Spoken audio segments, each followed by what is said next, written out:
A lot of people are wondering, listen, is this newest deterrent going to actually work, or is it just a waste of time and money, considering New Yorkers always find a way to beat the system? So without further ado, we'll take a look at your screens right now. This is what I'm talking about. The MTA installing these crescent-shaped metal shields to subway turnstiles, adding a few inches of height to the fare gate.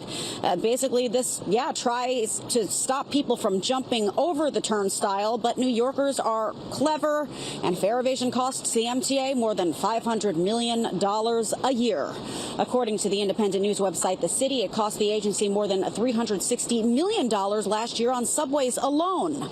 Many of the MTA's methods, as we've been discussing, have been unsuccessful. In January, workers installed spikes along turnstile handrails at the Lexington Avenue 59th Street station, with efforts to deter people from using the handrails to lift themselves over the turnstiles. And back in 2023, the transit agency installed new gates designed to stop fare beaters, but a TikTok hack showed people how to activate the electric doors by simply swiping their hands over the exit sensor.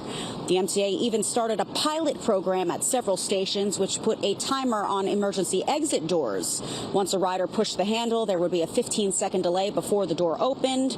And in her State of the State address last month, Governor Hochul actually announced a plan to prioritize subway safety and talked about all the fare beating.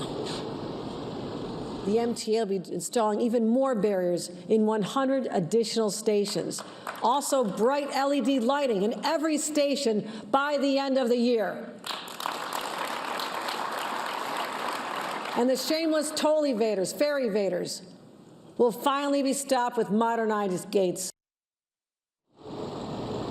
That plan includes more NYPD officers on trains and platforms, new barriers, LED lighting, and modernized fare gates at 20 stations this year, plus 20 more in 2026. And just last week, MTA Chair and CEO Janno Lieber asked lawmakers in Albany to fund the agency's new $68.4 billion five-year capital plan.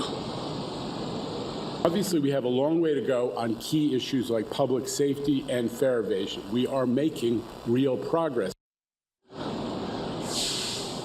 Yeah, MTA officials citing that progress. They say their efforts resulted in a 26% drop in subway fare evasion in the last 6 months of 2024. And according to police statistics handed over to the MTA board, the NYPD issued more than 143,000 theft of service summonses last year.